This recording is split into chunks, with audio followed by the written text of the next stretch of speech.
welcome to Walk Into a Bar, where three brothers get together and talk about nonsense and other junk like that. I want to introduce all three of us to you. Phil, he's a lawyer. Will you say hi, Phil? That's Hi, Phil. A man of stupid words. Then there's Matt. Matt is an engineer. Will you say hi? Hi. There you go. That's Matt.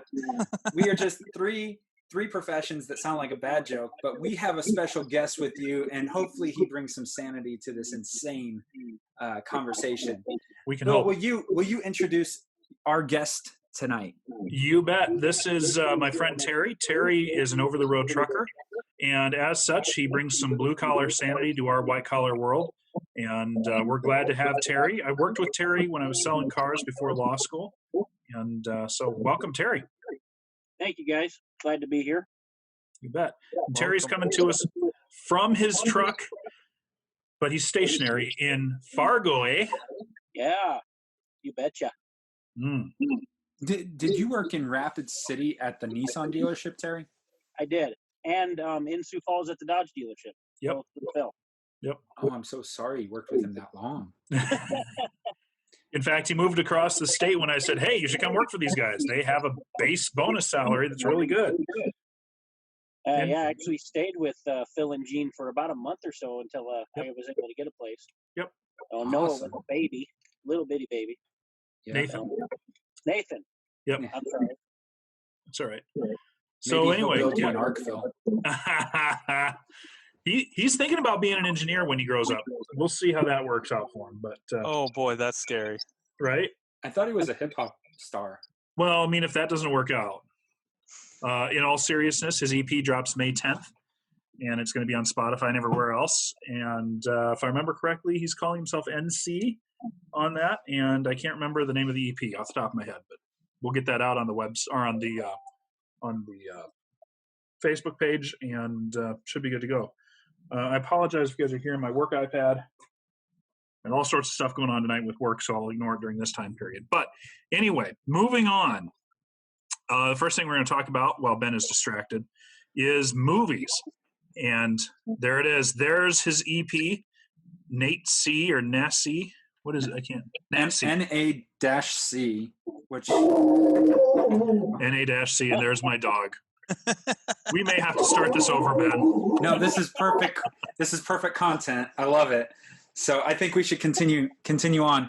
Yes, Phil. What are we talking about tonight? Well, I'm about ready to talk about how I shot my dog. Won't shut up. And just for all you PETA people out there, we're not going to Phil do is that. kidding. He loves his stupid dog. I mean, his wonderful dogs. We're going to talk about movies, and it's my week to review a movie. And since I'm a lawyer, I picked a lawyer movie, sort of. I picked a great movie. Came from a book that was written in the late 90s, early 2000s, and it's called Lincoln Lawyer. Matthew McConaughey stars as the lead character in Lincoln Lawyer. And spoiler alerts, I'm going to talk about the plot a little bit. Plot of the movie is Matthew McConaughey's character is a defense lawyer in the Los Angeles area, and he covers court all around the Los Angeles area and the many different counties they have there, the many different courthouses that they have there. And he does it from the back seat of his Lincoln Town car. He has a guy hired to drive him around, and he just sits in the back with a cell phone and his briefcase, and he handles running his clients through the back of the Lincoln Town car. That's kind of the basic plot line of the movie. Of course, there's more details, but I don't want to get into those too much because I don't want to spoil things.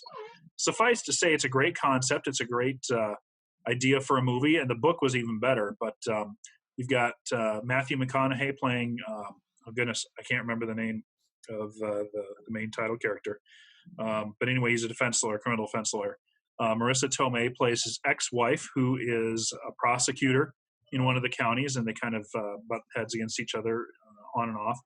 And he gets tied up representing this guy who was alleged to have murdered a woman, but claims he's innocent and convinces McConaughey's character that he is innocent, and things kind of unravel from there to the point where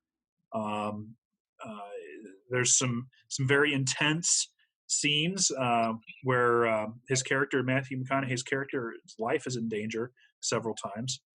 Just a really great movie, really good plot line. It flows really well. It moves fast.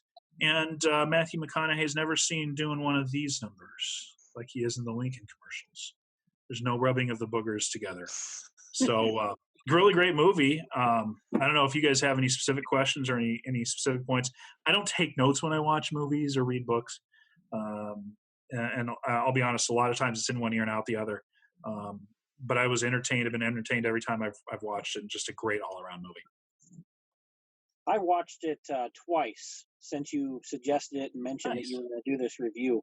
And I don't know how I missed it in the past. It has shown up on my Prime feed suggestions, and I was just like, I'd rather watch something where stuff gets blown up or whatever. Right. But I sat down and I watched the movie. In fact, I was here in Fargo Saturday night, and I watched it. And fantastic cast. One detail I love, he's obviously a high-dollar, high-power attorney. He's making good money, but he's riding around in this, like, 87 Lincoln Town Car. It's in beautiful shape, but it's just this vintage, old, unassuming car. Yeah. And I love that. Yeah. In the books, I got the idea that it was more like the last generation town car. And in the books, it talks about how he bought several of them at auction, and he just keeps them rotating. So when one needs work, he moves to another one. They kind of lay that out a little bit more in the book. It's a little bit better at describing why the title is The Lincoln Lawyer in the book than the movie is. But either way, just a great concept. Matt, did you watch it? Yeah, I started it and got about 30, 45 minutes in, fell asleep. Oh, no. And then started it again and finished watching it. It was an okay movie. I wasn't thrilled by it. It's really not my forte. I mean, normally I really like Matthew McConaughey movies, but this one didn't thrill me. You mean it's not How to Lose a Guy in 10 Days? Oh, that's more than it's definitely Matt's kind of movie. That's a great movie, by the way. It is. I'm not gonna lie, that's a wonderful movie. Because it definitely has gender wars, and that's always good. Boys rule, girls drool. Isn't who's the male lead in that one? Is that Matthew McConaughey as well? Matthew McConaughey is the lead. Kate Hudson, Matthew McConaughey. Oh yeah. Okay. Yeah. Good combination, by the way.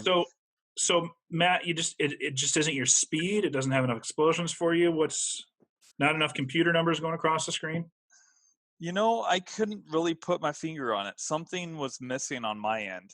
The pace was good. The thrilling motion, that parts of it were really good. But it's not there. It doesn't hold my attention all the way through. The plot line wasn't such that it kept me riveted throughout. Okay.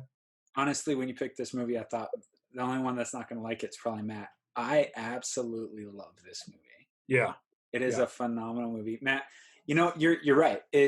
I think it takes a special person to not like this movie, and you're that special person. much like the Matrix last week.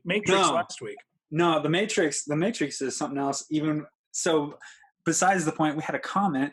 Chris Nemec, who's going to be a guest on this show sometime, he actually told me on Facebook that, Ben, I agree with you. The Matrix, I cannot stay awake through the thing. It is so boring. I agree completely with Chris Nemec. But this isn't about the Matrix. This is about the Lincoln Lawyer. I love how Matthew McConaughey brought this character to life, so much so that you can see the strategy working in his eyes when he's playing the character. Are you talking to us, Phil? Because I can't hear you. You're muted. So, Phil's muted. Yeah, Phil's muted. He's talking to somebody else. Anyway, trying to talk to my kid. So I love how he makes the strategy of what he's doing come alive, and you just see the gears literally moving in his head. Yeah. Go for it. It's really I found both the book and the movie to be a very good idea of what I had always wanted to say as a criminal defense lawyer to some of my clients. The internal voice going in my head. Of course, I didn't. That'd be a bad thing. You'd get in some potential legal trouble for doing so. But Yeah. The whole one of my favorite scenes in Lincoln Lawyer is the scene involving Mr. Green. Mm. Yeah, I I like was that. thinking That the was good. same thing. Yeah. I'm sorry, Judge. We're missing an essential witness. Who's that? Mr. Green. Oh, yes, Mr. Green. Yeah. Mm-hmm. Yeah. In a criminal case, no judge on this green earth would agree to something like that. And it's very clear in the movie and in the book that the judge knows exactly what he's talking about. And no judge on this earth would ever say, yeah, we'll give you a continuance because your client hasn't paid you. No, it doesn't work that way in criminal defense. In criminal defense, you take the case and you run it through, and if you get paid, great. And if you don't, sucks to be you. Yeah. That's the way it is, unfortunately. And that's all because of the constitutional requirements that everybody is afforded a proper defense. And so, the rights of the accused are far above the rights of the lawyer in any case that's in criminal court. So that's just the way it works. Yeah. But it's a great scene. And I tell you what, there are times when a criminal defense attorney is looking at that going, yeah, I wish I could do that. Yeah. Well, my favorite scene was actually towards the end where the guy's like, hey, you want to celebrate? And he's like, yeah, I don't think you want to be with me. And he gets arrested, or her son gets arrested. Yeah. And, it's like, then she shows up at his place. Mm-hmm. It's, my goodness. It does have those little, I'm not very intellectual. If you know me, you think, wow, you should go to school or something because you're not that smart. But it makes me feel like I get that. Like, I understand. It's very intellectual with strategy. Not on the book level, just as like a reality level. Like, you just see it moving as like, okay, what's he going to plan out next? Yeah. Yeah. So it's really cerebral. Mm-hmm. The part I really enjoyed was watching him skirt the edge of the law just enough that you're not supposed to be doing that, but he's doing it in a way that you love him for it. Yeah. If that makes sense at all. Yeah. You know, I actually changed that. My favorite scene is where the country music star, I forget his name, comes up at the very end. He's like, hey, I need a favor. Will you cut us a deal? And he's like, how about I do this one for free? Yeah. Favorite scene. Yeah. So is it Adkins? Isn't that the last name? Trace Adkins. Yeah. Trace Adkins. Yeah. I couldn't think of it. Yeah. So that was the thing. The whole cast. I mean, you had Michael Pena in there, John Leguizamo, Bryan Cranston, William H. Macy. Just fantastic. They all came together and just made a great movie. Yep. Not to mention Matthew McConaughey and Marissa Tomei, who, by the way, Terry, my brothers, I don't think either one of them have ever seen My Cousin Vinny. And that was a close second in this race. I'm assuming you have, Terry. Yeah, many times. Fantastic movie. So, I used to watch it. I just fell asleep a lot, so that's why I used to watch it. I was young and dumb. Clearly. Still am. Yeah. Okay. So I think that's enough for the movie. We're going to be moving on to our next segment here today. And if I'm remembering correctly, Ben, our next segment is car trivia. Yes, it is. Fantastic. I feel really bad. No, actually, it's not. It is not car trivia yet. Oh, that is, hold that. It is Dream Car. Dream Car. Okay, that's good. Yeah. Is it? Before we started, Ben said, Phil, do you have your notes? And I'm like, I don't need my notes. Clearly, I needed my notes. Yeah, obviously. P.S. I did not take notes for the Lincoln Lawyer. That's good. We're breaking you of that. Good job. Oh, I'm going to take notes again. For Dream Car, I think, Ben, we should start with you. My dream car is a 1971 Plymouth Hemi Cuda. And honestly, the color, the reason I like this car so much is not because it has the biggest, strongest Hemi motor in it, engine, whatever. It's not about that. It's all about the looks. It is all about the looks. I like how mean the front looks, and I love that they can throw a spoiler on it. I wanted plum crazy purple with the Hemi decal along the side, the big black one, but I just saw a gloss colored Hemi Cuda with a flat black Hemi decal along the side. And gloss what? Gloss black. Okay, yeah. Gloss black with the flat black. And I just was like, oh, and I could see those wheels with the 10-hole wheels with flat black on them. I can just see it now and just black it out. Oh, black is beautiful. not only does it look angry, but it's amazing, and it has over 700. You can make it with over 700 horsepower. Oh yeah, So for sure. 71 is the year that most people want in the Cudas, but most people want them because there were 14 Hemi Cuda convertibles, but there were only a couple of hundred Hemi Cudas built in 71, and so 71 tends to be a very popular year. A lot of people like that front grille, which is different than the 70. It's the segmented grille, and then they like the gills on the fenders. Myself, I'm not a 71 fan. I like the 70. I far prefer the 70 to the 71, and also I prefer a small block to the Hemi. One, they're easier to get, but two, they put less weight over the front wheels, and so they handle a little better. But a 71 Hemi Cuda is a very respectable choice, and I congratulate you. Cheers, sir. Good job. Hey, hold on. Let me cheers that with my holy moly. There we go. Matt? Yep. Your turn. All right. Well, as I sit here and look between the two cars that I am ever fond of, I find myself continually attracted to the one with more curves. Nice. And by that, I'm talking the Dodge Viper. Yeah. I know a guy who has 3 of them. Nice. So I'm specifically looking at the Dodge Viper ZB1.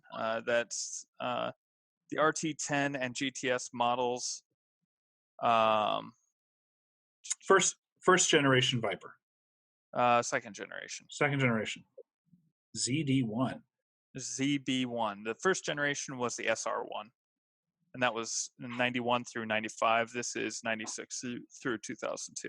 Okay, this is the first one they did the hard top in.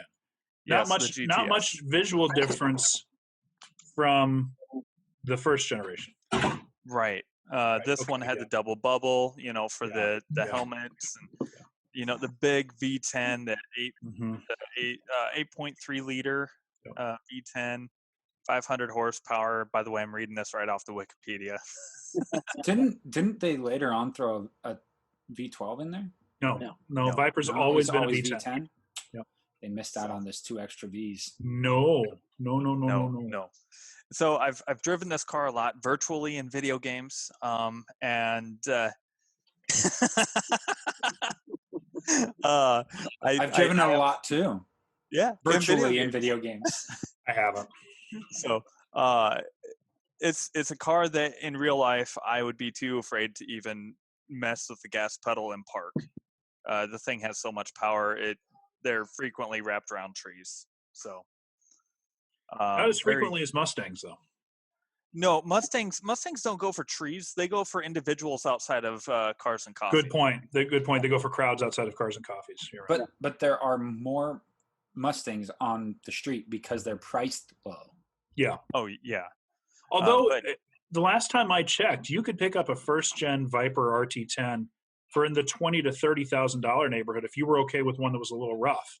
And so Vipers aren't horribly expensive if you go for the right generation, the right options, and you're okay with some miles. And why not be okay with some miles? It's a Dodge, much like a Corvette is a Chevy, and they can be fixed by most any independent shop. The Viper is much the same way. The V10 is basically the small block V8 with a couple extra cylinders added. Terry, I think I know what you're going to say, but go for it. I'll counter you on this, especially the first generation Viper. What's becoming a big problem is parts availability. Oh yeah. Massively. Yeah. And that's why those cars are starting to get cheap, because they're starting to get more and more difficult to repair. Not because they're complicated cars. They're the perfect example of barn door engineering. Mm-hmm. It's because nobody's making the parts for that particular generation anymore. Right. Perfect example would be the hood on a Viper. If you have a front end and destroy the hood on the Viper, you're out something like $20,000 for the hood. Easy. So yeah, it's something that you've got to be very careful with. But and I know and live that because I drive an old BMW. Well, I would drive an old BMW if I'd actually crawl under it and fix the clutch. But parts availability definitely becomes an issue when you're starting to get into those 90s cars now. It's definitely becoming a problem unless you're talking about something that they made millions of. So You're going with the Viper, huh, Matt? Yeah. All right. Definitely going with the Viper. By Good the way, choice. a drink has magically appeared in front of me. What do you got? I believe this is peach flavored Crown, and Ben. Sorry, Ben, Matt. Sorry that's to not take even your. nice. Sorry to take it. I'm just like standing right there. I can touch it. I That's- thought so we were that's a- rated PG in this. I mean, come Yeah, on. right. Okay, my bad. And that It's is clothed. that is a later one. When Terry and I worked for the Dodge store that we worked at, who shall remain nameless, they had, I think you were there when they had a couple of Vipers in the garage, including one that was the GTS. If I remember correctly, it wasn't that bright blue with white stripes. It was a darker blue, almost mauve, kind of a purplish tint to it with some black stripes. But it was a GTS nonetheless. And in person, they are just stunning. They have such a presence about them. It's really fantastic. And I know Terry was there when we had a Viper truck in. Yeah, the SRT-10 Ram. I was there too. We had a Viper, a new one, on the showroom floor that came in pre-sold. If I remember right, Teague Williams had it sold to a guy from Huron. Yeah, that was after my time. Yeah, we weren't even allowed to touch it, but it was very tempting. Yeah, it would be. It would be.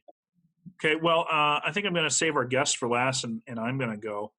And to be perfectly honest, I can't pick one dream car. I'm such a gearhead, and too bad. You have to.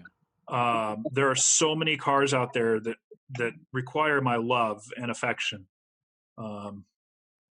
It's very difficult for me to pick one. When Terry and I sold cars together, we would often stand around the lot waiting for people to come on the lot, and they never did because they hated our store. But we'd stand around the lot just chatting. What would be in our dream garage? And we both came to the conclusion that we would have to have a several 100-foot long by several 100-foot wide dream garage if we ever had one. Jay Leno is getting close to what I would envisage for a dream car garage. But I think any list. Picture Tyler Hoover when I picture my dream garage now. Oh yeah, Hoovie's garage. Hoovie's got some nice cars. I'm not going to lie. But when I think of my dream cars, I'm thinking of cars like I've been on a James Bond kick lately. So the Aston Martin DB5, such a stunning example of motoring perfection in the art. I'm thinking of the Jaguar XKE Series 1 that Enzo Ferrari said is the most beautiful car ever designed. And I'm thinking about the Lamborghini Miura. Again, just a stunning piece of automotive history. But I think if I have to land on one dream car, I'm not going to go with any of those three. Dodge Dakota 5.9 liter. V8. Boy, so close, Ben, so close. Green with sunburn. So close. I think I'd go with an Alfa. And I think I would go with an Alfa Romeo Montreal. Why would you want one of those? I mean, you could just buy a 2013 Dodge Dart. It's, same thoroughbred. No. Comes from the same set of designers. No. I mean, and it's significantly cheaper. No, because Bertoni didn't design the new Dodge Dart. Bertoni did design the Montreal and took some similar styling cues to the Lamborghini Miura. It's a stunningly good-looking car. As far as supercars go, I understand it's quite reliable. It's very rare. They didn't make all that many, and in fact, they didn't make any for the United States market. They did make some for the Canadian market, I understand. No, I take that back. They didn't make any. Alpha and reliable in the same context here. I said fairly reliable for a supercar. It's a relative term. And I take back what I said. They didn't make any for the North American market, despite the fact that it was called the Montreal. They didn't make any for the North American market. They were all European. But it is a stunningly good-looking car. It's very rare. You don't see them very often. And good-looking. Yeah. Every time I see one, I think that is a fantastic work of art. I have to look it up because honestly, I'm don't looking know. it up. Terry, you don't know the Montreal? I don't. Oh my goodness! I'm sitting here looking at this, Phil, and it looks like a DeLorean met a No. door No. and an ugly branch, and the door and the ugly branch went to town on. Look at it in orange. I'm looking at it in orange, blue, red, black, gray, green, brown. There's a brown. That nose, Phil. So- that nose. You may need to have yourself checked into a psychiatric ward. The nose is one of the best parts. What year, Phil? Well, they didn't change the styling. What year? Any of them. They're disgusting. You're wrong. It looks like an Italian muscle car. Hold on. What year? Because they have a such 2020. thing as an Italian. No, muscle they car. don't. No, they don't. I'm talking about the Then earlier ones. That's a concept. Yep, I'm looking at that. I don't care. If that's your dream car, then that's your dream car. No, that's a That's that doesn't concept. count. That to me, That doesn't count. it's like if I can get my hands on that concept car, oh, that would be awesome. barring that, since you guys all think it's a poor choice. I mean, yes, it is. It's not that we think we know it's a poor choice. It's actually pathetic. You went. What is Alfa Romeo Italian? Is that correct? Yes. Yeah. I mean, we're barely Italian, Phil. Like, It doesn't matter. you almost went against the Carlson name. Don't care. And really, it's more like the O'Hara name. See, this is why it's so hard for me to pick something, because you guys poo-poo it, despite the fact that my vast knowledge. Your vast knowledge has blinded you from the truth. Okay, you want something different? Here you go. No. No. You guys are gonna poo-poo on this. So I'm gonna give you my choice B. My choice B is gonna be a 71 or 72 Plymouth B body, a Satellite Roadrunner GTX, resto modded, with a modern Hemi drivetrain, modern suspension, modern equipment, modern interior, shaved, black out completely. Yes. To be the ultimate sleeper cruiser. Didn't you have one of those? And I did have a 72 Plymouth Satellite, and I had to sell it to go to law school. And, and better yet, if I can find it in wagon form. Oh, that would be sweet.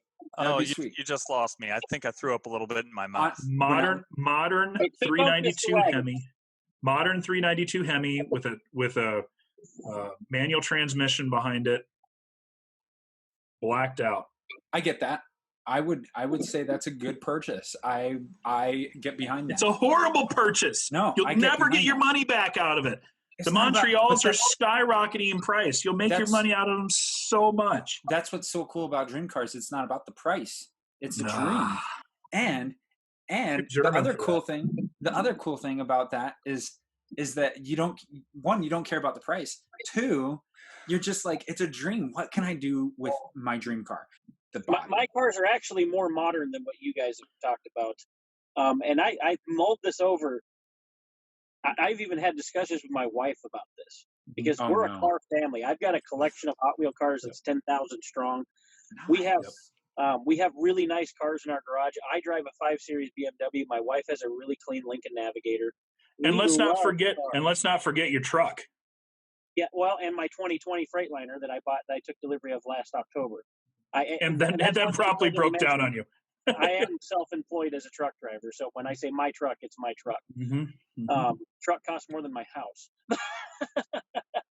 But that said, my brain and my heart cannot agree on the cars, so I have to have two dream cars.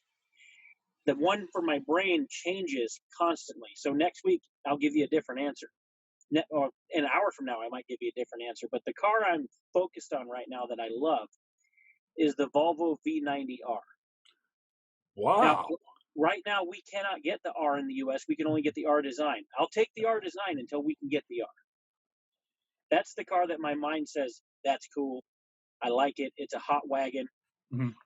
It's a sleeper car. The police won't pay no attention. No matter how fast you're going, they won't care because they're looking at the guy in the red Mustang. They don't care. You got to make sure one of those is around. My heart, ever since they were introduced to the U.S. market, has yearned for a Maserati Quattroporte. I love those cars. And I'm talking a first generation with the ZF automatic. So what? The first year you could get that was what, the 2008? Because otherwise you got the flappy paddle. That's a horrible transmission. Oh, okay. Yeah. So you want the automatic in the Quattroporte. Yeah. So I think 2008 was the first year you could get the ZF, and that's the one I'd want. I love that body style. I love the look of the car. They're actually fairly affordable, $20,000 to $30,000 for a nice example, maybe even less if you shop right. I just, that's going to be in the garage someday. And it's going to be the extra car because it doesn't need to be reliable, because it won't be. And it doesn't need to be the daily driver because it shouldn't be. But it's that car I take out on Sunday when I'm just taking my wife out for lunch, that kind of thing. So even though it's a big four-door sedan, I just love them. I just do. We are actually going to jump into trivia, car trivia specifically. Who knows how this is going to go? I do. I know how it's going to go. Pretty bad. We're judging by the last time we had car questions. The way the car trivia is going to go is you have to make a horn sound in order for me to recognize you. And when you make your horn sound, I have to hear the first one I hear is the one I go with. So if you hear something different out there in internet land, you're wrong. Whatever I hear. So if I play a terrible joke on Phil or Matt, it's not my problem. Okay? Hey, Matt, Phil, I love you guys. I would never play a joke on you. Right. Sure you would. All right. Let's start off with the first question. I love this. What was the first official White House car? Honk. Okay. 1929 Ford Model T. Wrong. Okay. Honk. Yes. Was it a Packard? You're both wrong. And I'm assuming, Matt, you would have to look at Google to find out. Look at the I'd have to Google it. I mean, otherwise what I'm going to say is it was a Cadillac because that's who. Wrong. It's a 1909 white steamer. A white steamer. Ordered by President Taft. Okay. Okay. So these are. What year did you say? 1909. Oh, I was only 20 years off. Okay. Yeah, you were off by almost my age. I'm just saying Jay Leno would have gotten that. Yeah, he probably would have. All right, question number 2. Who opened the first drive-in gas station? What company? You are wrong. And that was not a car horn. Honk. Yes. Standard Oil Company? Wrong. Oh, really? Very, very, yes. I don't think this company's in business anymore. So Stanley wasn't right. It's not Sinclair, is it? No. Oh, Honk. It's not Sinclair, is it? No. And Sinclair's still around. This isn't Jeopardy. What is Sinclair? No, we're not asking. No. I have no idea. Okay, what is golf? Really? Oh, golf. No, golf's around. They're just not in any of the states we live in. My bad. So golf is still around. And by the way, the best racing livery ever. It's golf. Yeah, agreed. Opened up the first station in Pittsburgh in 1913. Oh, wow. Okay. They probably didn't get much business. What city was the first to use parking meters? This will surprise you. Honk. Yes. Pittsburgh. Wrong. So my brothers aren't that smart. I've heard this somewhere before. Honk. Yes. New York? Wrong. Like I said, this will surprise you. Honk. Yes. Cedar Rapids, Iowa. Close. The closest one out of the bunch with a radius, it is, what is Oklahoma City on July 16th, 1935. Honk. I win. Yeah, I knew it wasn't one of the big ones, but I thought it was somewhere still east. So it looks like the house is winning. All right, where was the first drive-in restaurant?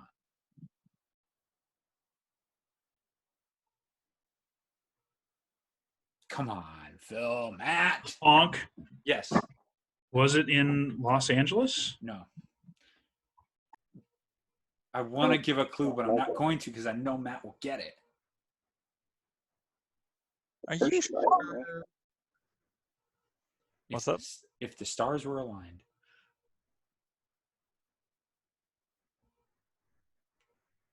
Everybody give up? Dallas. Really? Dallas? Dallas in 1921. Okay, we're going to move on to true and false questions. In 1953, Corvette came in white, red, and black. True. Honk. Okay. True. Wrong. I'm not giving anyone else a second chance on that Honk, because you got it false. wrong. I thought we were coming up with different, like, honk, chitty chitty bang bang, whatever. Like, I thought they were going to be different honks there. The 1953 vetted were available in one color, polo white. You knew I knew that. Yeah. Someone's I knew not that too. smart. And it's not me. I'm having fun, guys. Will you join us on this and hit that subscribe button yet? Come on, subscribe to our channel. We'd love to see you. Okay, continuing on. What's the only car to appear simultaneously on the cover of Time and Newsweek? Honk. Yeah, The Chevrolet Corvair. wrong. What? Times and Come Newsweek. on, man. Booga. Yes. Cadillac 1. No. Come on. This is probably one of the most popular muscle cars on the planet that we actually hate as Carlson. Beep beep. Yes. The Corvette.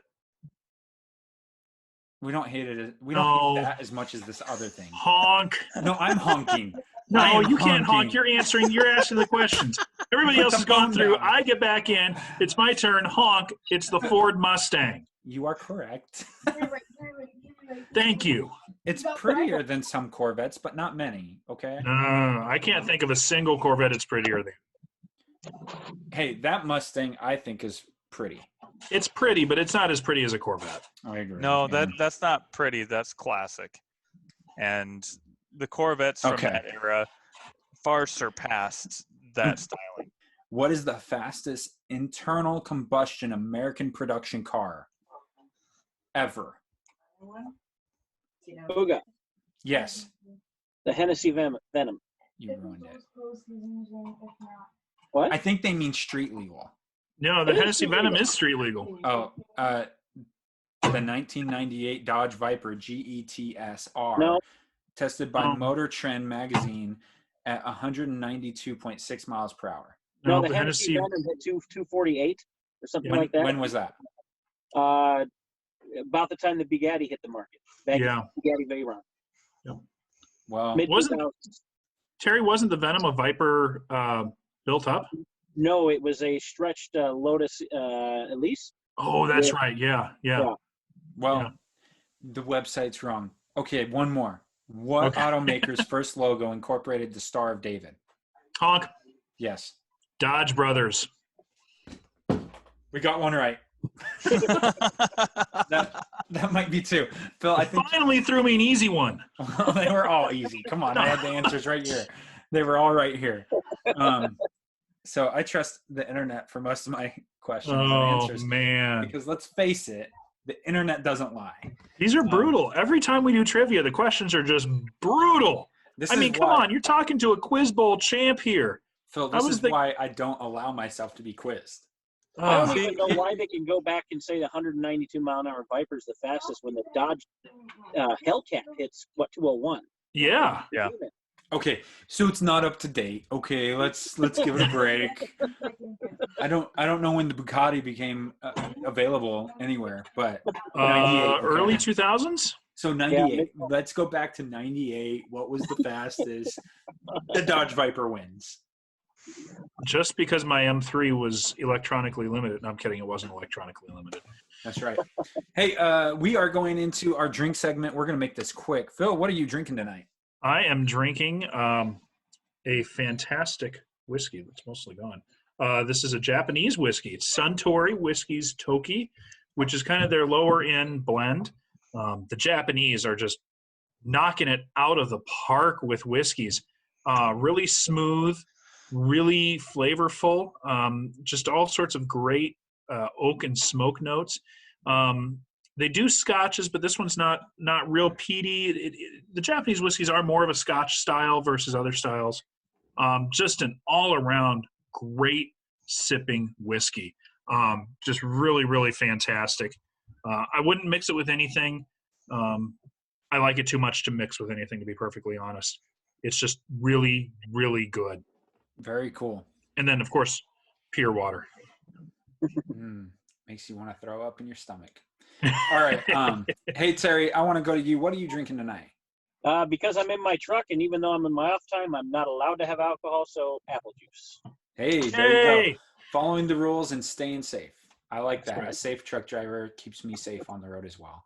And Matt, thank you to all of our truck drivers. Terry, you and all of your colleagues for keeping us all supplied during this time. Yes, thank you so much. Yeah, thanks. It's been phenomenal. Yeah, we're doing our best. You're amazing. You're amazing fighting the virus on the front lines. Right.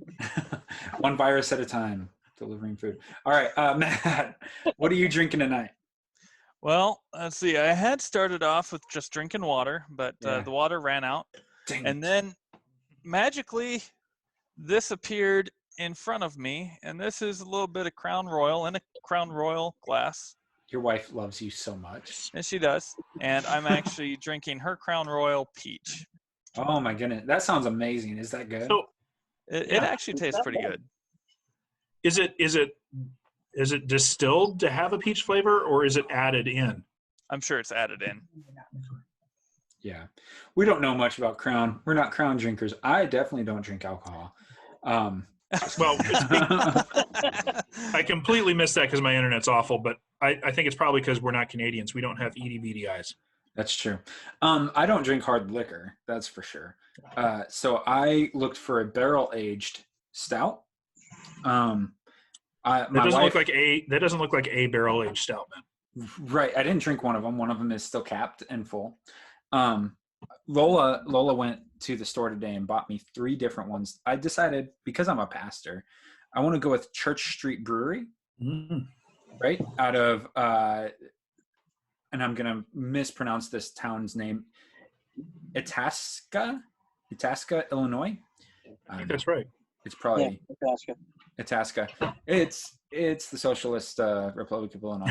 But I am drinking the Holy Moly barrel-aged milk stout, aged in Buffalo Trace bourbon barrels. And so it has its relation to whiskey or bourbon, because tonight was all about bourbon, Terry's special, and it is quite smooth. I love milk stouts as they are, but this is a very smooth aged beer, and I normally don't like bourbon-aged beers. And Ben, if I remember correctly, isn't Buffalo Trace... I want to say Buffalo Trace has its roots somewhere in the Dakotas or in the upper Midwest. I don't know. I don't drink hard liquor, so I wouldn't know that. I choose to stay away from hard liquor because my body doesn't like it. So Matt, you're looking that up? Yeah, that's in Frankfort, Kentucky. There you go. Wow, I was way off. They're probably really close because we connect to Kentucky somehow. So I'm sure it's really close. The other one I have here is a barrel aged, and I thought about going with this one, is Innis and Gunn, Kindred Spirits. It's a stout matured with Irish whiskey barrel staves. Nice. So I did not open that one. But I do like a good stout that's been aged on whiskey oak. Do you? It's really good. Yeah. I enjoy a great milk stout, and this is actually one I'd probably do again, a Holy Moly. So milk stouts are really good, and I think I mentioned this before. I'm lactose intolerant now, thanks being old. And so I can only have one milk stout maybe at a time. Otherwise, I have issues. Yeah, one of my go-tos is by Left Hand Brewing Company. It's called a Milk Stout Nitro. That's a great one. Very smooth. Matt, if you want to try a stout on Nitro, skip the Guinness, go to Left Hand Brewing Company. You might be able to get it where you're at. Get the Nitro. Maybe. It's a black label bottle or can made by Left Hand. It's a red logo. It's really good. It's really good. It's amazing. Highly recommended. It'll get you off that Guinness and onto something a little bit better. We don't want to be off the Guinness. The Guinness is good stuff. I don't drink Guinness anymore. The only way I'll drink Guinness is if I go to Ireland and I actually visit Guinness. Guinness is a great meal in a bottle or can, and that's why I drink it. I don't know. And I don't let's think not you forget, understand what kind of meal in a bottle that I enjoy. let's not forget dessert. why Guinness was started and what Guinness was originally used for and what the proceeds therefrom were originally used for. Let us know As as we Christians, approach 30 minutes.